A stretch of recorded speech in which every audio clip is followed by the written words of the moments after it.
hier et jusqu'à aujourd'hui, a fait un parcours sur le thème de la finalité professionnelle. Alors, j'expliquerai ce que ça veut dire et ce que ça contient. Et puis, donc, le groupe qui s'appelle Sofiadeo, c'est ça, Sofiadeo.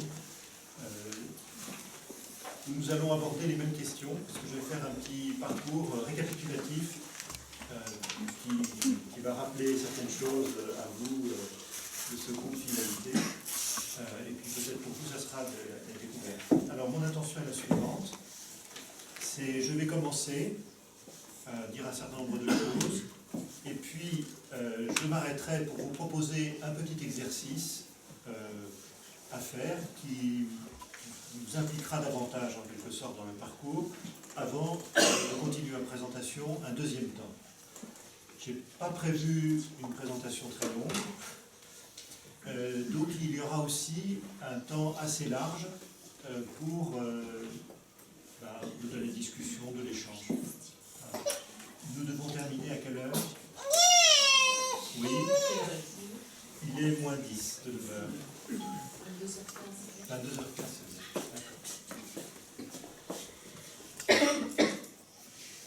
Bon, déjà, je ne commande pas le titre. En fait, c'est un titre que j'avais repris. J'étais déjà venu, je crois que c'est la 9e fois que je viens à Sophia Antipolis. C'était un titre que j'ai repris d'une fois précédente. Je me suis dit, je vais conserver le même titre, mais j'ai changé un peu les choses derrière. Voilà. Alors, tout d'abord, d'où je parle. Donc, je suis jésuite, c'est-à-dire prêtre de la Compagnie de Jésus. Alors, vous avez chanté le nom de Jésus, donc je pouvais qu'être sensible à cela, bien sûr. Dans mon parcours d'études, où effectivement, comme ça a été dit par Élie tout à l'heure,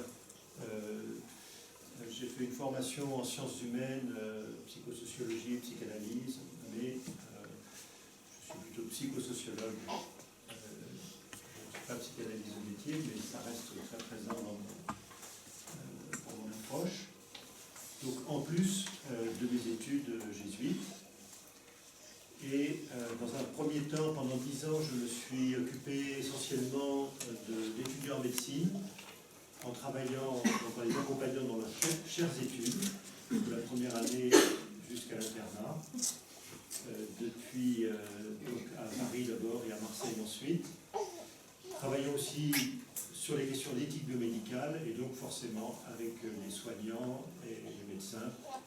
Pendant 10 ans, j'ai fait ça à plein temps. Et ensuite, la compagnie m'a demandé d'entrer dans le monde de l'économie avec comme mission les acteurs de la vie économique, et en particulier les acteurs responsables de la vie économique. Et cette mission n'a pas changé depuis 1992. Alors je l'ai exercée sous différents registres, mais j'ai commencé par être consultant.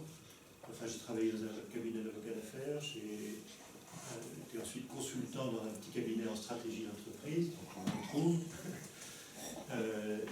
Et puis, après, j'étais au multinational de l'UFCC, le mouvement chrétien des cadres dirigeants. Et depuis 3 ans, je suis maintenant attaché aux facultés jésuites de Paris, où j'ai quelques séminaires.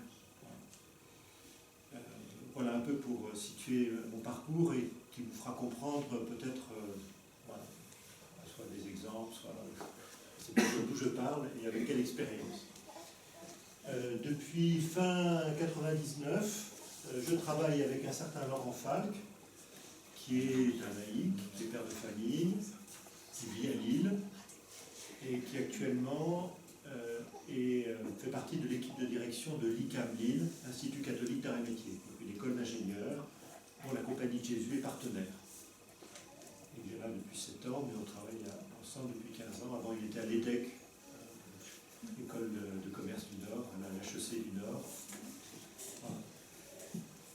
Et avec Laurent, et à son instigation, nous avons travaillé sur la question du choix, de la décision et du discernement dans la vie professionnelle. Et en fait, l'idée de Laurent, c'était que dans les exercices spirituels de Saint-Ignace, il y avait des choses intéressantes qui pourraient peut-être servir plus largement que que ceux qui ont le courage de franchir la porte d'un centre spirituel ignatien et de faire, ou de la famille ignatienne, et de faire les exercices spirituels, ne serait-ce que de façon partielle.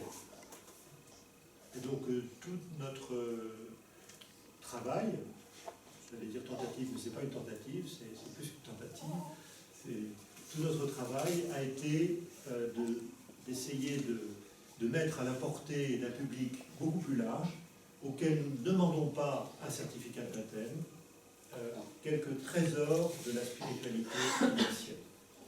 Voilà. Et c'est de cela dont je vais vous parler ce soir.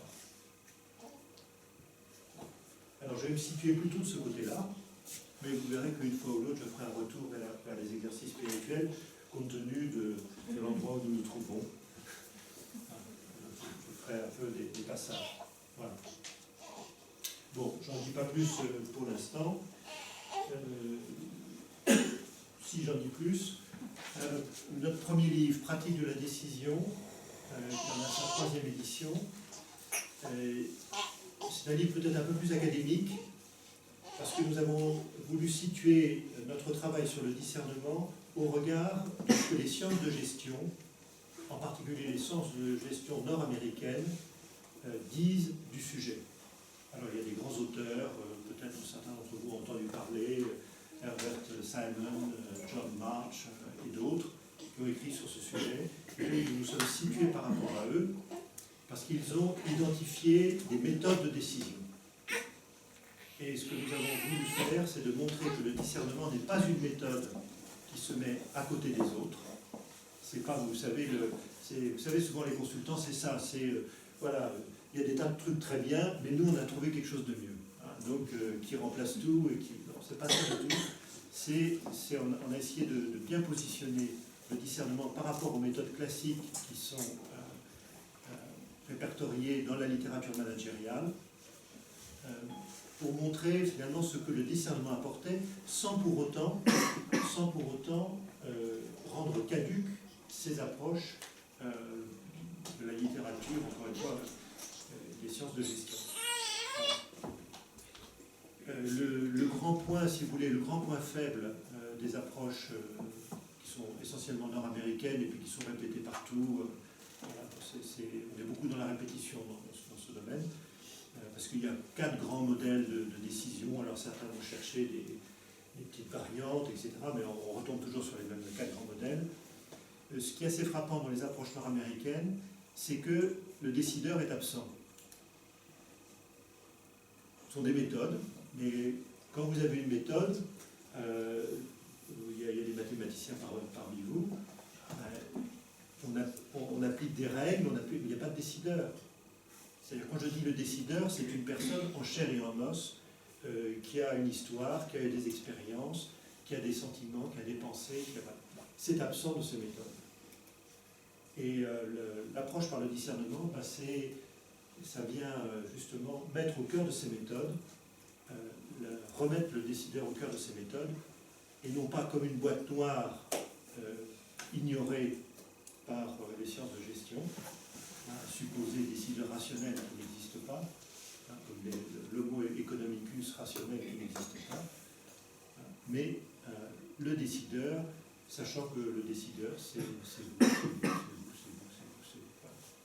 et que chacun est différent. Alors d'ailleurs, ça me conduit à une chose intéressante, c'est que, qu'est-ce que c'est qu'une bonne décision? Qu'est-ce que c'est qu'une bonne décision? Qu'est-ce que vous direz? Allez, vas-y. Je dirais une décision qui apporte un avantage pour le bien commun. Oui, mais là encore, il manque le décideur. Non,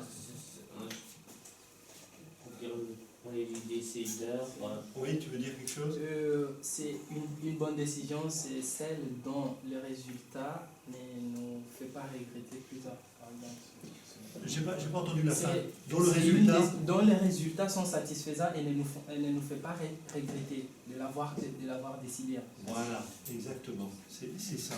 C'est-à-dire qu'une bonne décision, c'est une bonne décision qui s'avère bonne décision pour moi dans mon périmètre de connaissances, dans mon périmètre de responsabilité, dans mon périmètre d'action. Ce qui fait que deux personnes différentes, placées dans des circonstances semblables, peuvent prendre des décisions opposées, et les deux décisions seront également bonnes si elles sont bonnes pour elles, compte tenu de ce que tu dis. Voilà. Bon, on a déjà posé ça. Bien, j'enchaîne. Alors, bon. Ah. Non, mais ça sert de lire quelquefois les romans d'enfants. Vous voyez, ça c'est un petit. Ça a l'air de rien, mais c'est un petit point sur lequel il ne faut pas se tromper. On est. Parce qu'on va rencontrer ça tout à l'heure. Vous voyez, les aptitudes, c'est le bon élève, les notes sur 20, etc. Non, c'est pas ça. C'est pas ça qui compte. Et Dumbledore l'apprend au jeune Harry. Voilà.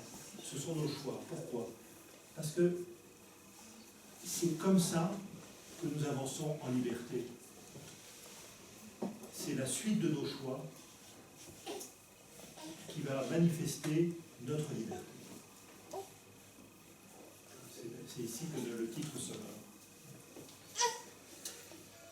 Ce qui nous conduit tout de suite à un point tout bête, mais capital. Souvent dans le langage des entreprises, alors là je parle le langage des entreprises, mais beaucoup d'entre vous sont des jeunes professionnels, et donc ici, donc, vous savez que ça se passe comme ça. Souvent, votre patron, je ne dis même pas vous, mais votre patron direct va confondre dans son langage choisir et décider. Et il va employer un mot l'un pour l'autre. Or, ce n'est pas la même chose. Et ce n'est pas la même chose parce que d'abord, c'est le langage qui nous le dit. Choisir, c'est toujours préférer. Choisir, c'est toujours préférer. Alors que la décision, c'est simplement le résultat d'une délibération. On finit par trancher, et la question qui se pose de la décision, c'est sa mise en œuvre. Mais avant de faire une décision, il faut prendre le temps du choix. Et autant une décision peut être extrêmement rapide, autant le temps du choix peut être aussi quelquefois très rapide. Mais si le choix est important, il nous faut le temps d'éprouver notre préférence. Et il nous faut du temps pour éprouver quelle va être notre préférence. Où est-ce qu'elle va aller?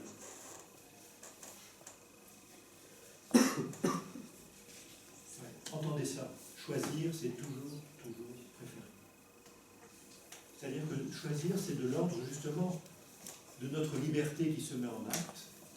C'est, quand je dis préférer, ça veut dire quoi? Ça veut dire que le choix va être en lien étroit avec notre désir de vie,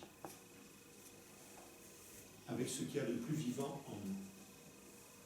Évidemment, je ne parle pas de choisir sa marque de lessive au supermarché, on est d'accord. Je parle des choix qui nous engagent un peu et qui sont importants, et qui vont avoir des impacts sur nos existences. Et donc, c'est une interrogation que vous pouvez faire. Vous voyez, moi j'ai rencontré, combien de fois j'ai rencontré des ingénieurs sortant de grandes écoles, alors j'espère que je ne vise personne ici, qui disent, oui, ça y est, je suis sorti de Polytechnique, c'est pas du tout mon idée d'être ingénieur, mais ça me rase d'être ingénieur. C'est-à-dire ils ont été condamnés au succès. Hein. Ils étaient brillants, ils n'avaient pas de problème, ils étaient sportifs, ils n'avaient pas de problème avec les maths, pas de problème avec la physique, donc évidemment section S, ensuite prépa, ensuite grande école, ensuite bon. Et puis ils arrivent au bout du parcours, ils n'ont rien choisi, parce que papa a poussé, maman l'a encouragé souvent, mais c'est papa qui pousse en général, et puis les professeurs ont poussé, et puis les copains aussi, ou les copines en disant « Ah, tu vas devenir ami, ça va être formidable. » Bon. Et total, au bout du compte, il ne se retrouve pas, lui ou elle d'ailleurs.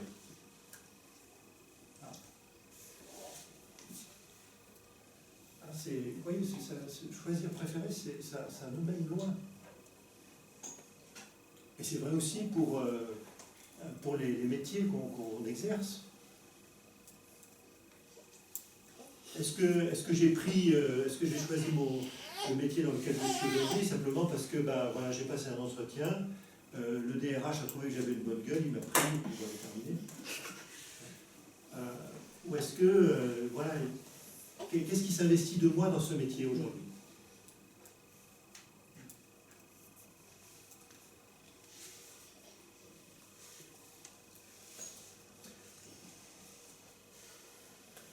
Alors, donc, si vous voulez, moi je vais m'intéresser maintenant à cette question du choix, puisque vous voyez, alors, la question du choix préféré, alors comment est-ce qu'on préfère? Comment est-ce qu'on va éprouver sa préférence? Comment est-ce qu'on peut avancer sur ce sujet? Comment est-ce qu'on peut sortir aussi de l'indécision?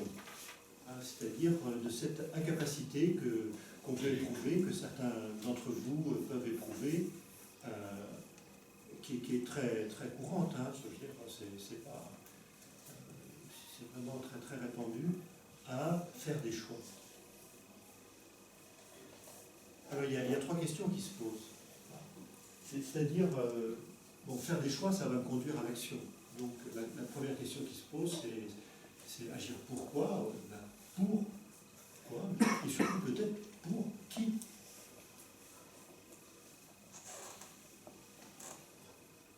Ensuite, il y a une question de détail, si vous voulez, c'est comment est-ce qu'on s'y prend pour conduire un choix discerné. Parce que je vais aller quand même plutôt sur ce terrain-là, du choix discerné. Bon, je n'entrerai pas long, je vous dirai de quoi il s'agit, mais là, on ne peut pas... c'est pas un kit que je vous vends à une soirée, donc vous ne pourrez pas sortir en disant « je sais discerner ce soir ». Voilà. Mais vous aurez l'idée comment on peut se mettre en route. Et puis, surtout, ce qui est important, c'est qu'est-ce qui va faire ce qu'on appelle la matière du choix. C'est-à-dire, qu'est-ce que je dois prendre en compte pour faire un choix discerné dans ma vie. Qu'est-ce que je dois prendre en compte? Donc, c'est ces trois questions. Alors, ces trois questions, c'est les trois réponses simples. C'est à la première question. Et vous voyez, il y a deux choses qu'il faut tenir ensemble. C'est d'abord agir pour soi.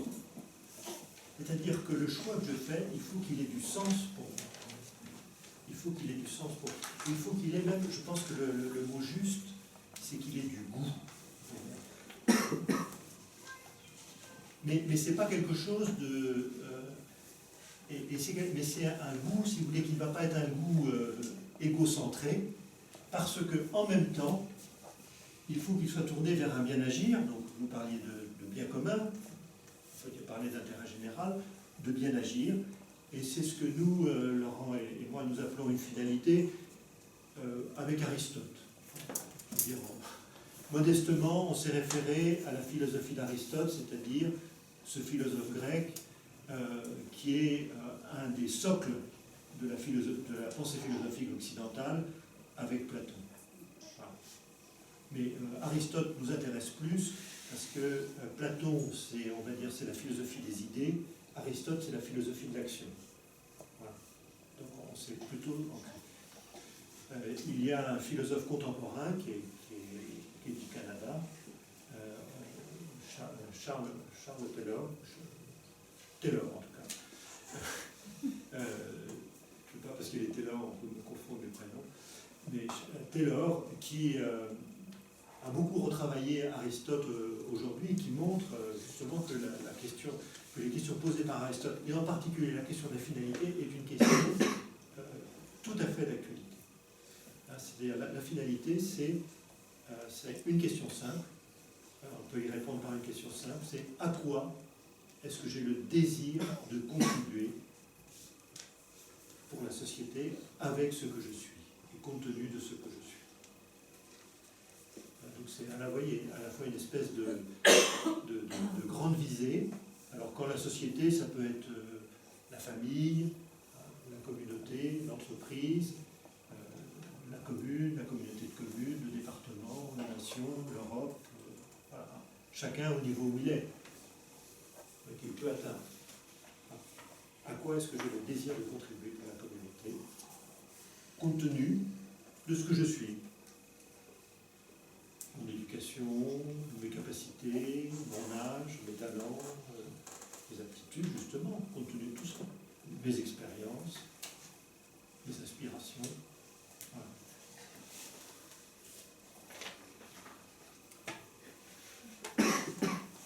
La manière de s'y prendre, un processus de choix en 3 étapes, j'y reviendrai. Et qu'est-ce qu'il faut prendre en compte? Ben, finalement, tout ce qui fait ma vie. Et j'ajoute, nous ajoutons, alors quand je dis nous, hein, c'est pas un nous de majesté, c'est pas Louis XIV, mais c'est parce que c'est un travail commun avec Laurent Fabre. Donc je suis toujours redevable, et je ne peux pas l'oublier. Les émotions, quand je mets les émotions, c'est-à-dire c'est ce qui est attaché, j'aurai l'occasion d'y revenir à la fin de mon intervention, sur cette question des émotions, c'est ce qui est attaché à nos pensées. Ce n'est pas les émotions superficielles, c'est tous ces mouvements internes qui sont soit de l'ordre de la joie, soit de l'ordre de la sérénité, de la paix, soit de l'ordre aussi du dynamisme intérieur, de l'élan, du goût de la vie, on va dire, on va retrouver ce mot. Mais c'est aussi tout ce qui est de la paresse, l'ennui, la tristesse, à quoi bon.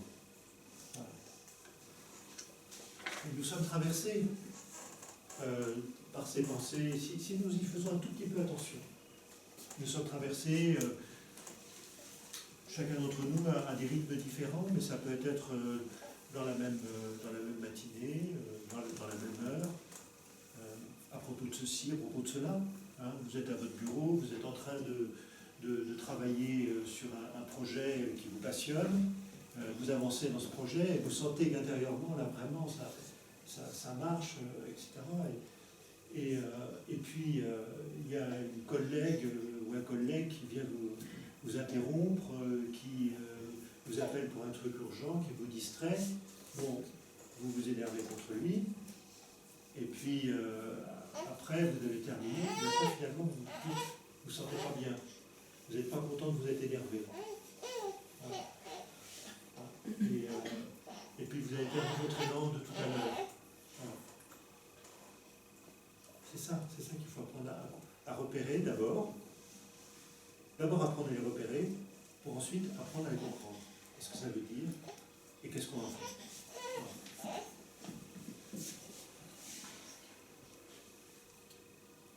Bon, alors on va passer vite là-dessus.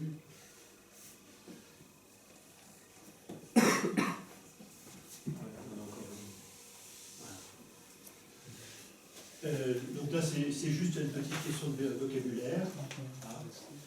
Donc, la finalité, une autre définition de la finalité, vous voyez, là je l'ai posée sous forme de question. Hein. Qu'est-ce que ce à quoi j'ai le désir de contribuer à la finalité?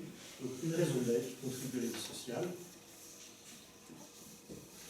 À distinguer des buts, ou des trajectoires, ou des projets, et à distinguer des objectifs qui sont toujours de l'ordre des réalisations mesurables. Alors c'est là aussi dans la vie des entreprises, on a cette confusion en permanence. J'entends quelquefois des dirigeants d'entreprise dire « la finalité de mon entreprise, c'est de faire du profit ».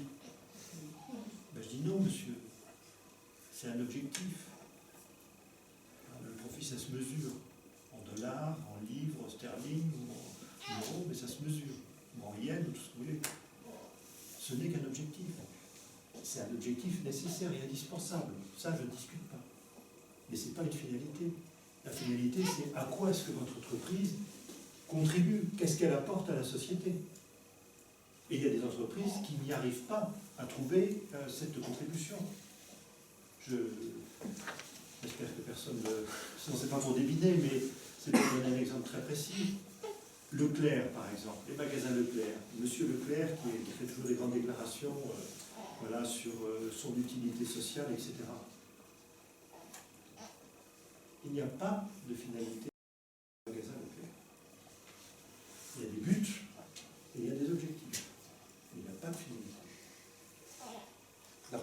information n'est pas du tout claire.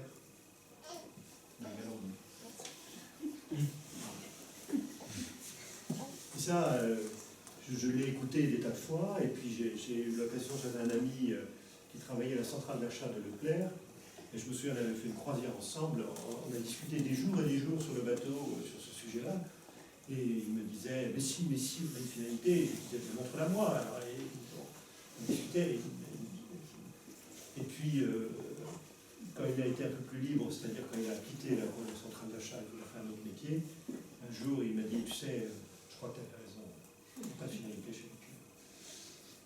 Il y a des buts honorables, surtout celui de gagner de l'argent, et puis, bah oui, tous les associés Leclerc, les franchisés du magasin, ils sont millionnaires. Hein.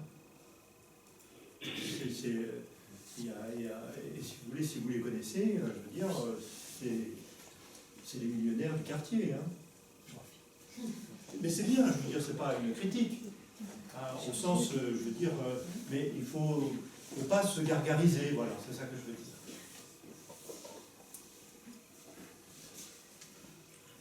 Voilà, alors, simplement, celle-là, c'est pour rappeler, donc, oui, évidemment, ça dit que des fois c'est un peu compliqué, on ne sait pas comment prendre la tête. Oui, vas-y. Oui, en fait, je voulais revenir sur la finalité. Oui. Vous pouvez juste aller sur le slide précédent. Celle-là? Oui. En fait, la raison d'être sociale qui contribue à la vie sociale. Leclerc emploie quand même des gens. Du coup, puisqu'ils emploient, puisque ça crée de l'emploi, est-ce que ce n'est pas... Non, parce que créer de l'emploi, c'est un projet, un but au mieux, ou c'est simplement des objectifs, c'est pas une finalité en soi.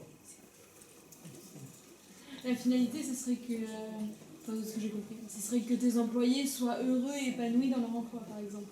Non, parce que ça, c'est tourné vers l'intérieur de la maison. Ouais. Non, c'est quel est le vrai service que rend Leclerc à la société. Or, ce service, il n'est pas du tout évident. Pourquoi? Et c'est d'ailleurs vrai des autres supermarchés.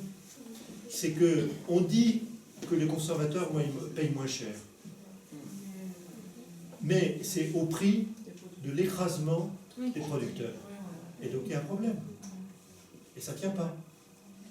Surtout quand on voit comment... Qui a bien posé sa finalité, par exemple.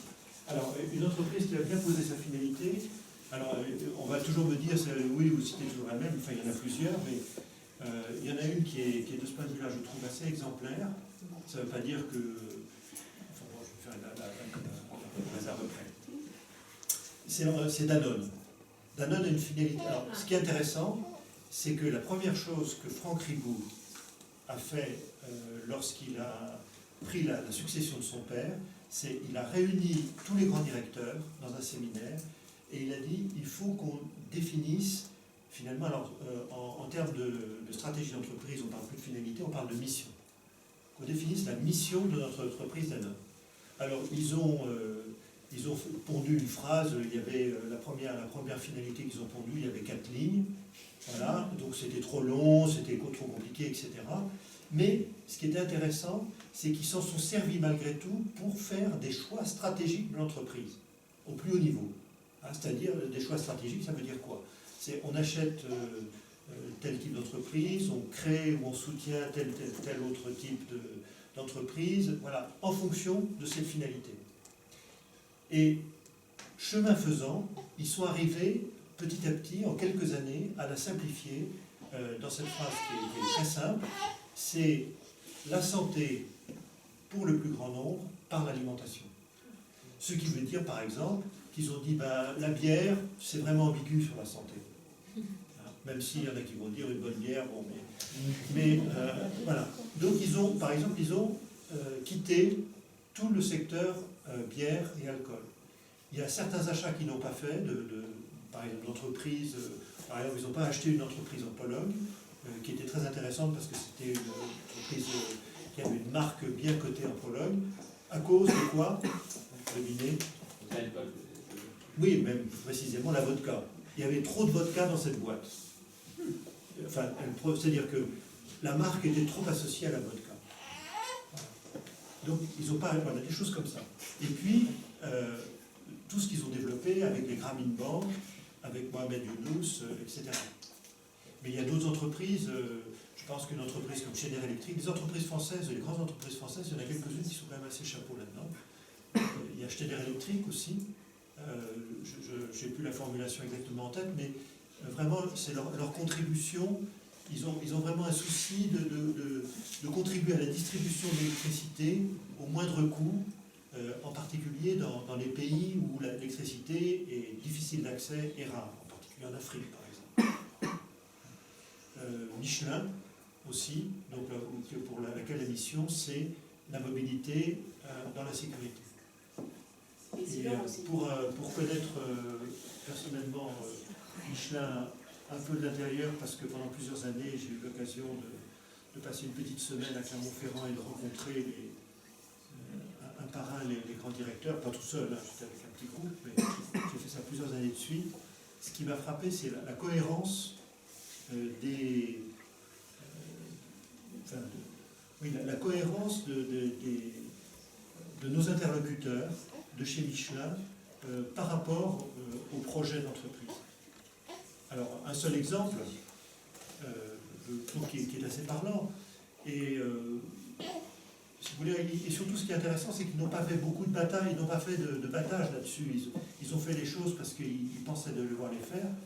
Il y a déjà un certain nombre d'années, c'était la course à Indianapolis, et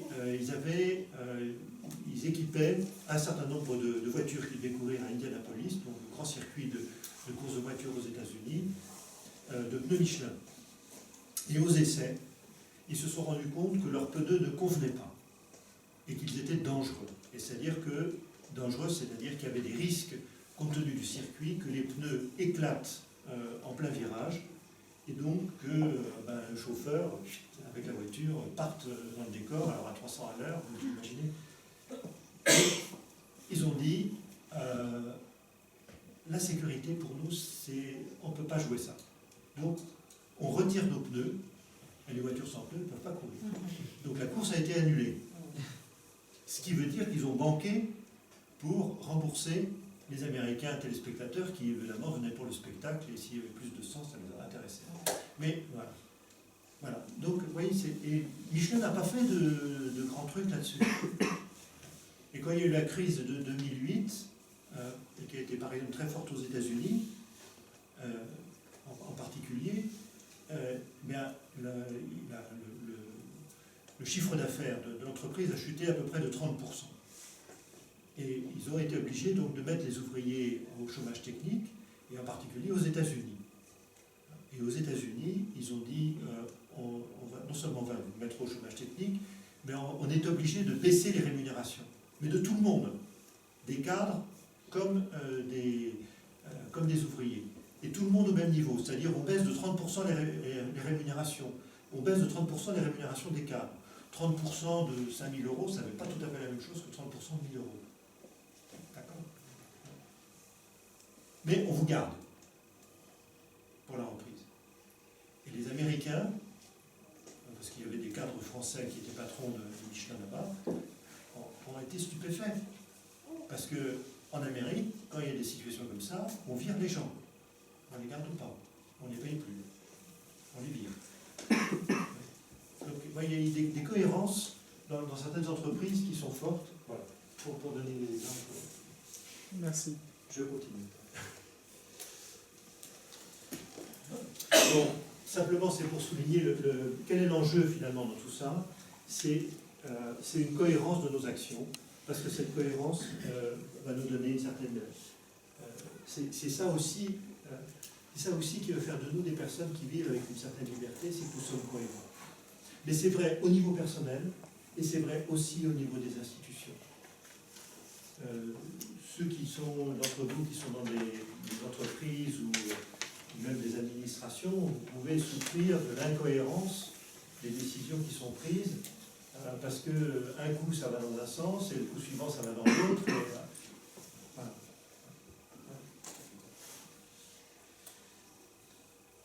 Bon. Alors, ça je crois que je m'en suis assez expliqué. comment mettre... alors, on va faire l'exercice maintenant. Comment mettre en œuvre une finalité? C'est accomplir quelque chose qui rende la vie désirable. C'est-à-dire, comment identifier sa finalité? Finalement, qu'est-ce qui rend ma vie désirable? À quoi est-ce que j'ai du goût? Voilà. En même temps, c'est un horizon. C'est-à-dire qu'une finalité, ce n'est pas un but, ce n'est pas un projet, c'est un horizon. C'est quelque chose vers lequel je marche, mais qui est toujours devant moi, comme l'horizon. Et la troisième chose, c'est une contribution.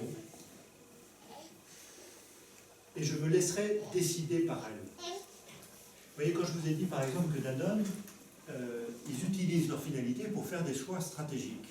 Ben, c'est exactement ça. Contribuer à l'alimentation, contribuer à la santé pour le plus grand nombre par l'alimentation, ils font des choix stratégiques en s'appuyant là-dessus. Ça les guide. Et ça donne une cohérence, ça donne un élan aussi à toute la société, un dynamisme interne. Voilà. Ça ne veut pas dire qu'à l'intérieur de la société, il n'y a pas des petits chefs, il n'y a pas des chefs de service qui sont des médiocres, il n'y a pas des types qui pensent surtout à leur carrière, etc. et donc qui vont polluer le système. Ça existe toujours. Il y a toujours de l'humanité qui vient un peu, par le plus mauvais côté, empoisonner un peu les choses. Mais globalement, voilà, et Franck Ribou a été remplacé maintenant par son ancien vice-président Emmanuel Faber. Emmanuel Faber, c'est un type qui a fait une sacrée conversion. Il a commencé sa vie comme trader. Limite carrière. Et il y a quelque chose qui a basculé en lui. Il y a déjà un certain temps. Alors, l'exercice que je vous propose, ce sera un petit temps de repos aussi. Donc, vous pouvez utiliser vos téléphones portables, vous pouvez utiliser vos papiers. Je me suis dit, je ne vais pas venir Moi, avec... j'ai pas de papier. Tu vas en chercher, comme il dit que je te dise.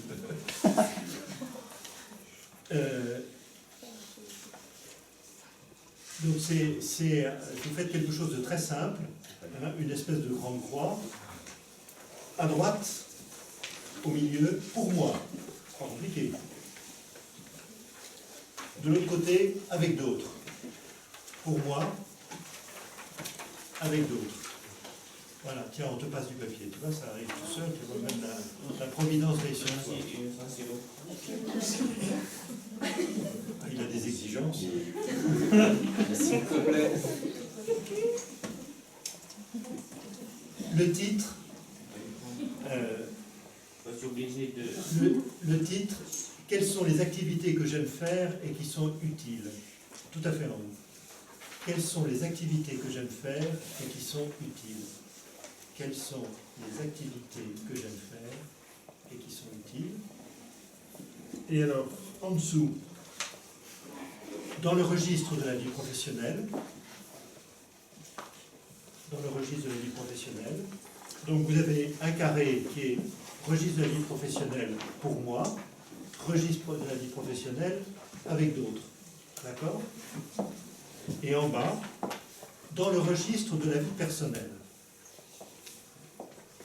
Et vous avez donc un carré dans le registre de la vie personnelle pour moi et dans le registre de la vie personnelle avec d'autres. C'est clair? On prend 5 bonnes minutes et chacun vous essayez de remplir ça. En fait, tu prends la feuille. Comme tu veux. Tu peux un exercice.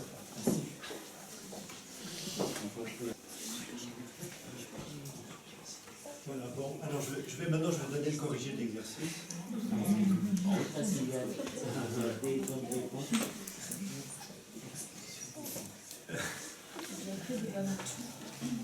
Vous voyez que les activités que j'aime faire, pour moi, soit dans le registre de la vie professionnelle, soit dans le registre de la vie personnelle, ça a à voir avec ça.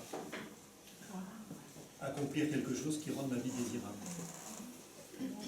D'accord ? Et les activités que j'aime faire avec d'autres, soit dans le registre de la vie professionnelle, soit dans le registre de la vie personnelle, ça a à voir avec ça, avec la contribution. Je dis ça a à voir. Je ne dis pas que c'est la contribution. Entre les deux, il y a comment est-ce que je transforme ça en horizon. En horizon. Donc ça, c'est la question. Je vous laisse. Mais vous voyez, je vous ai mis sur la voie, là. Mais je ne peux pas aller plus loin maintenant. Je vous ai mis sur la voie. Alors, ça pourrait être intéressant, si vous voulez, dans vos petits groupes que vous trouvez. Vous pouvez en parler, reposer, réapprofondir. Voilà. Et ça peut te donner une matière à échange un peu personnel et personnalisé. Je parle du groupe Sophia Deo, voilà. Alors, pendant que j'y suis, je le donne à Bérénice. J'ai prévu un deuxième exercice, mais qui ne sera pas pour ce soir, qui sera un exercice que je propose à Bérénice de vous faire, de vous le proposer quand elle le sentira, ou avec le petit conseil dont tu t'entoures. Donc c'est un texte qui s'appelle « Le discernement de la vocation ». Le discernement de la vocation. Alors, je suppose que pour certains d'entre vous, et la vocation, ce n'est pas la vocation religieuse, hein. C'est la vocation, c'est-à-dire ma finalité. C'est un autre mot pour finalité. C'est un petit texte de Louis Lavelle, et Louis Lavelle est un philosophe du siècle dernier. Donc c'est, on va dire, dans le langage philosophique, on peut employer le mot vocation à la place du mot finalité. Lavelle ne fait pas référence à Aristote, mais ça n'a pas d'importance, c'est la même idée. Et je donne à Bérénice la manière de méditer ce texte. Et ce qui est très important, je vous le dis pour vous, c'est vous lisez le texte, si vous le faites exercice, ou ceux qui le feront, vous lisez le texte, c'est marqué, hein, mais je le souligne et vous lisez ce texte et vous vous focalisez sur la ligne, au maximum le paragraphe qui vous touche le plus. Et ensuite, vous suivez les questions. Mais l'important, c'est de repérer les quelques mots, la ligne, le paragraphe qui, dans le texte, vous touche le plus. Et après, vous suivez les questions. On le fait par écrit. 20 minutes minimum. À mon avis, il faut 20 minutes pour faire bien l'exercice. C'est pas clé. Il n'y a pas de limite supérieure.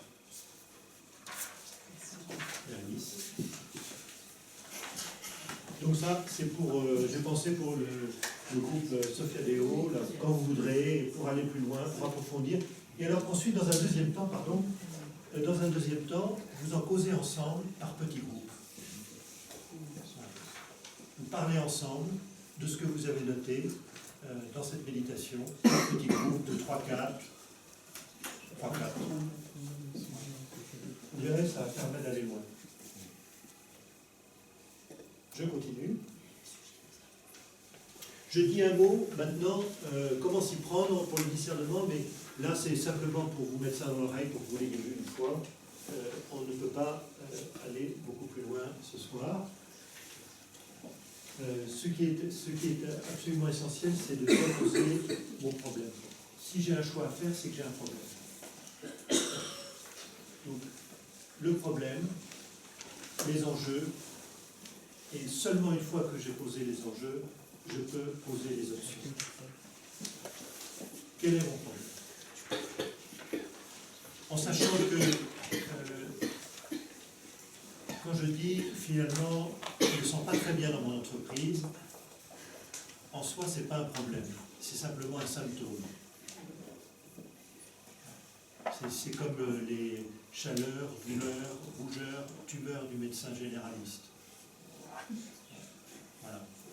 Vous avez quelque chose, mais quoi? On ne sait pas encore. Donc, il faut aller plus loin.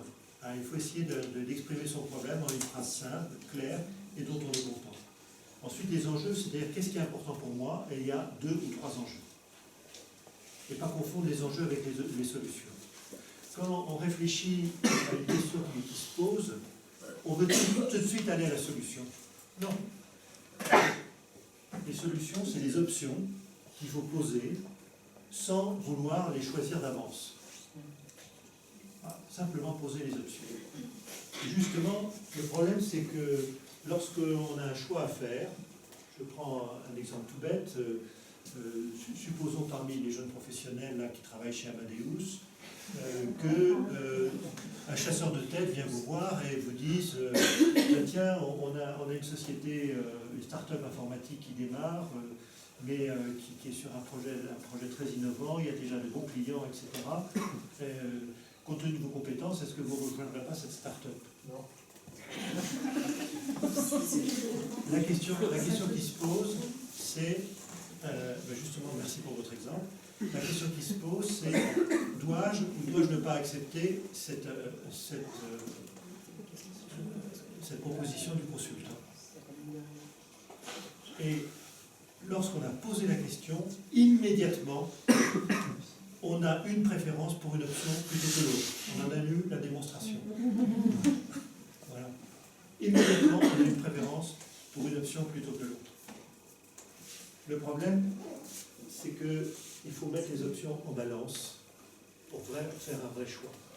Et donc, il y a un petit travail à faire, que nous expliquons bien dans nos 2 ouvrages, comment faire pour retrouver davantage de libre. Et une fois que j'ai fait ce petit travail, qui suppose de passer par un certain nombre d'étapes, je ne vais pas le détailler ce soir, je vais pouvoir faire ma délibération, et là aussi il y a des manières de s'y prendre, qui ne sont pas les mêmes suivant le type de question, etc. Et puis, prendre le temps de confirmer mon choix. Ça, c'est trop souvent oublié. C'est que, une fois que je pense avoir fait mon choix, il faut que je prenne le temps de sentir qu'il est confirmé. C'est-à-dire qu'au fond, je suis vraiment en accord avec ce choix. Alors, il y a plusieurs types de confirmation. Enfin, tout ça, c'est expliqué dans le livre. Pour la fois, je ne vais pas le choisir. Et c'est seulement après que de passer à la décision, c'est-à-dire mettre en œuvre le choix. Voilà la manière de s'y prendre. Mais encore une fois, là, je ne peux pas. Il faudrait faire une formation pour revenir une journée. Alors, dans la foi chrétienne, si vous voulez, notre vocation, nous avons tous une vocation, comme hommes et femmes sur terre, c'est la perspective chrétienne. Toute vie humaine est vocation. Toute vie humaine est vocation. Ça, c'est la perspective chrétienne. Toute vie humaine, que vous soyez croyant, pas croyant, juif, musulman, chrétien, pas chrétien, toute vie humaine est une vocation. C'est-à-dire que tout homme et toute femme en ce monde, selon notre perspective de foi chrétienne, reçoit un appel de la transcendance auquel il doit répondre. Dans la foi chrétienne, nous reconnaissons, comme hommes et comme femmes, que nous sommes créés pour louer, révérer et servir Dieu notre Seigneur. Mais attention, chacun d'entre nous va avoir sa manière de louer, sa manière de révérer et sa manière de servir. Et ça va être sa manière propre en fonction de ce qu'il est, tout ce que j'ai dit déjà sur son histoire, son expérience, son lieu de naissance, sa famille, son éducation.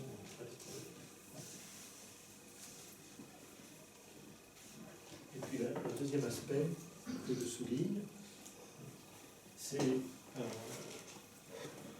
celui-ci, c'est-à-dire ce qui est essentiel, c'est que nous désirions et choisissions uniquement ce qui nous conduit davantage à la fin pour laquelle nous sommes créés, c'est-à-dire ce qui nous conduit vers notre vocation, vers notre finalité. Si je prends les différents. Donc le sujet n'est pas de faire attention à ne pas se laisser piéger par les choses, l'argent, les honneurs, tout ça, qui vont plutôt nous encombrer. Il s'agit d'être libre vis-à-vis de ça. J'avais un ami syrien, enfin, je dis toujours parce qu'il est encore vivant, malgré les questions à Alep, et j'aimais bien parce qu'il disait c'est de l'argent. Ça ne compte pas.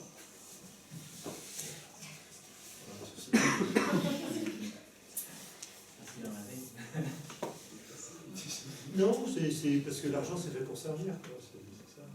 C'était ça, ça visait. Voilà. Et donc, là j'arrive à la fin de ma présentation. Si vous voulez, maintenant, je reviens sur le troisième élément.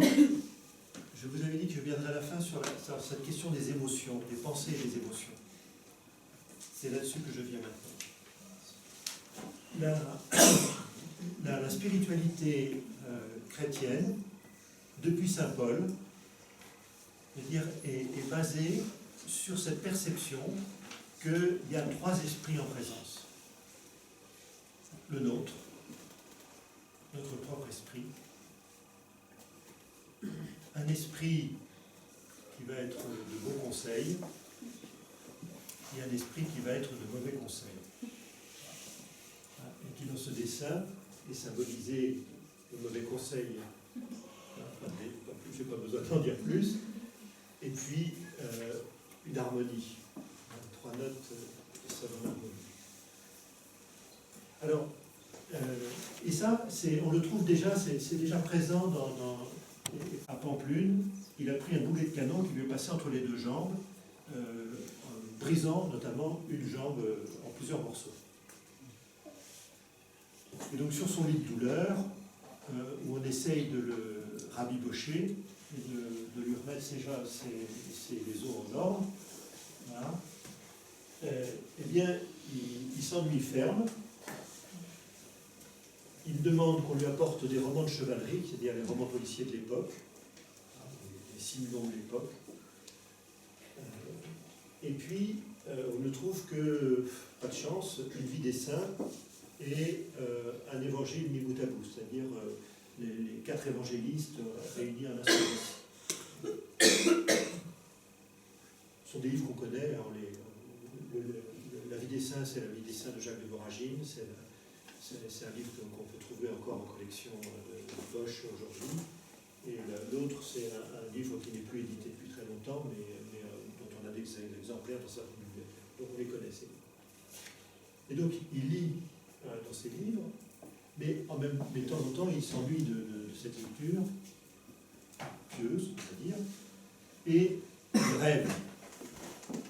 Et il a de beaux rêves, et il rêve notamment à une dame, en parfait chevalier, il va servir et il va essayer de conquérir son amour par tous les hauts faits qu'il va faire. Et donc ça l'occupe des heures durant. Des heures durant. Et puis, de temps en temps, quand même, en lisant la vie des saints, il se dit quand même, Saint François, c'est pas mal. Hein. C'est quand même pas mal ce qu'il a fait à Saint François. Moi, je pourrais peut-être en faire autant. Et puis, aussi, tel ermite Paphnus dans le désert, ou Saint-Antoine du désert, c'est un mec. Ouais. Peut-être je pourrais en faire autant. Autant de macération, de se jeter tout nu dans les orties pour calmer pour gagner en chasteté, enfin, oui, des choses comme ça. Donc, c'est tout ça qui l'occupe, et il rêve à ça, et il y trouve aussi beaucoup de plaisir. Voilà. Et puis un jour, et donc il était, de temps en temps il pensait à sa dame, et puis de temps en temps il rêvait à faire la même chose que les saints avaient fait, comme extravagance, on va dire, ascétique, comme grand. Et un jour, il a pris conscience qu'une fois qu'il avait arrêté de penser à ses hauts faits de chevalerie pour gagner l'amour de sa dame, il était complètement déprimé. Ça le laissait, mais triste, mais sec, mais dégoûté de lui-même. Tandis que quand il pensait à imiter Saint François, pour reprendre ce que lui, ou Saint Benoît, ou Saint Onufre, ou qui sait, il ressentait, bien qu'il était toujours cloué sur son lit, il ressentait une espèce de vigueur et d'élan et de dynamisme intérieur qui recevait, et il s'est dit, il y a un truc. Ça veut dire quelque chose. Ça veut dire quelque chose. Et ça veut dire certainement une chose importante, c'est qu'il faut que j'essaye de choisir les pensées qui me dynamisent et que je rejette les pensées qui me découragent.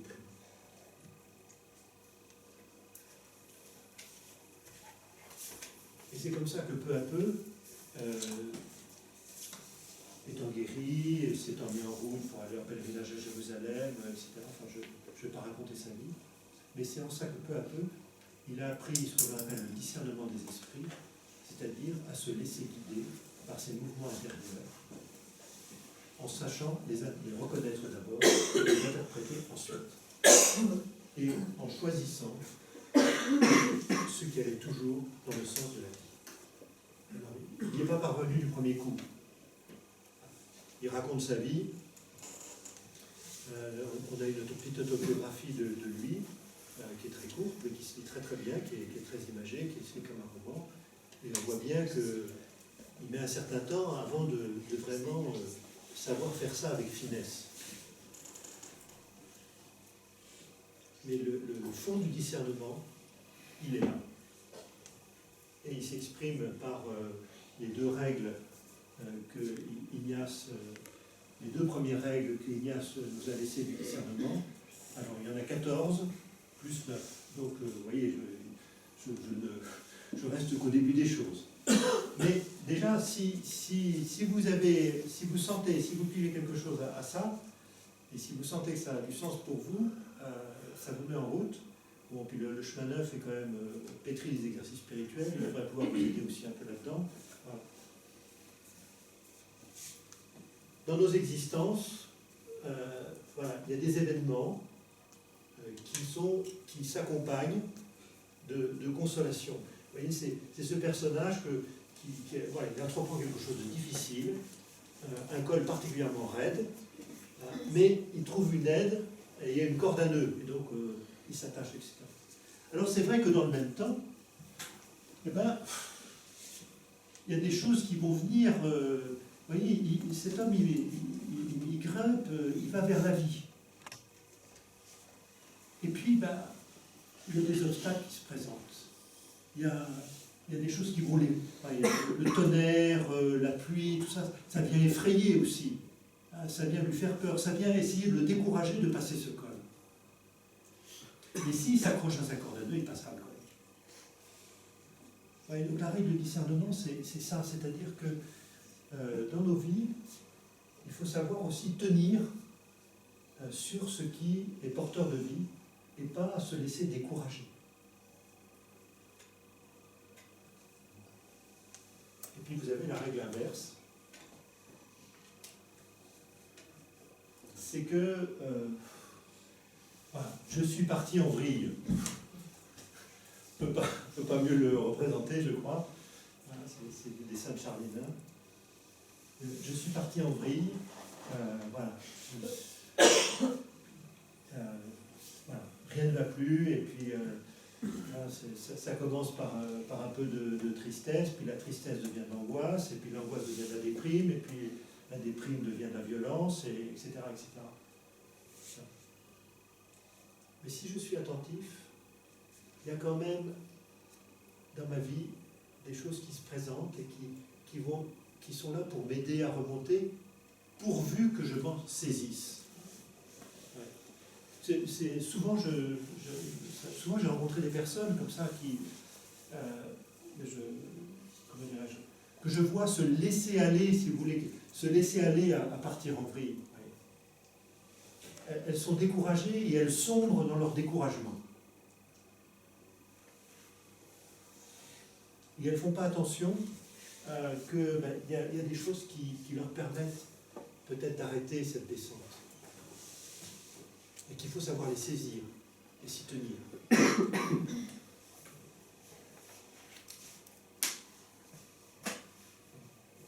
Ça, c'est les deux premières règles du discernement. Oui, et qui nous montrent que, alors ça peut être, pour chacun d'entre nous, ça peut, et puis suivant les périodes de notre vie, ça peut être comme des vagues courtes, ou ça peut être comme une longue houle.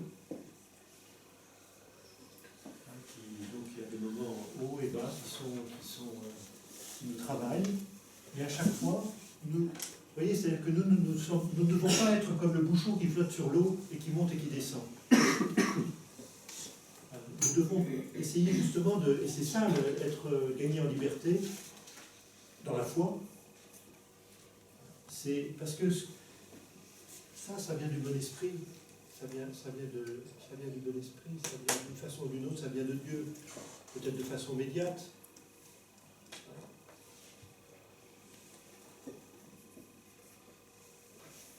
Est-ce que vous êtes attentif aux anges? Oui. C'est-à-dire que dans nos vies, je ne sais pas si vous réfléchissez un peu, quelquefois, faites attention un peu à ce qui se passe dans vos vies, vous apercevez qu'il y a des personnes qui, de façon tout à fait, je veux dire sans qu'elles le sachent elles-mêmes, viennent vous rendre service, viennent vous soutenir, viennent vous ouvrir la porte au moment où vous la croyez fermée, viennent vous ouvrir un chemin alors que vous avez l'impression d'être dans une impasse. C'est ça les anges. Allez pas imaginer des ailes qui battent, des plumes, des choses comme ça. C'est des personnes qui sont là, qui au bon moment, ben, c'est ça.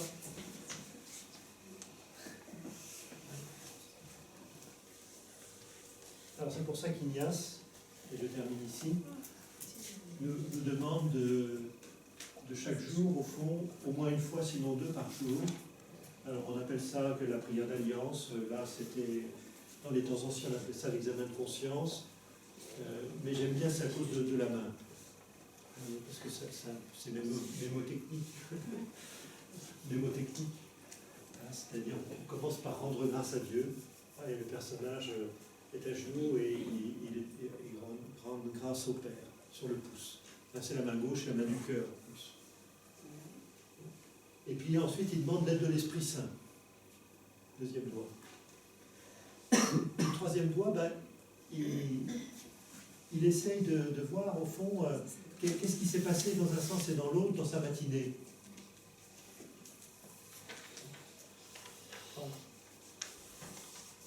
Et puis le 4e doigt, eh ben, là où je me suis laissé aller, là où ça ne va pas, là où j'ai fait une bêtise, là où j'ai conscience d'avoir commis un péché, c'est la demande de pardon auprès du Christ. Et puis le 5e doigt, c'est qu'est-ce que je fais de façon pratique pour repartir dans le combat spirituel, ce combat spirituel donc, que j'ai thématisé par ces 2 images. Je vous remercie de votre attention.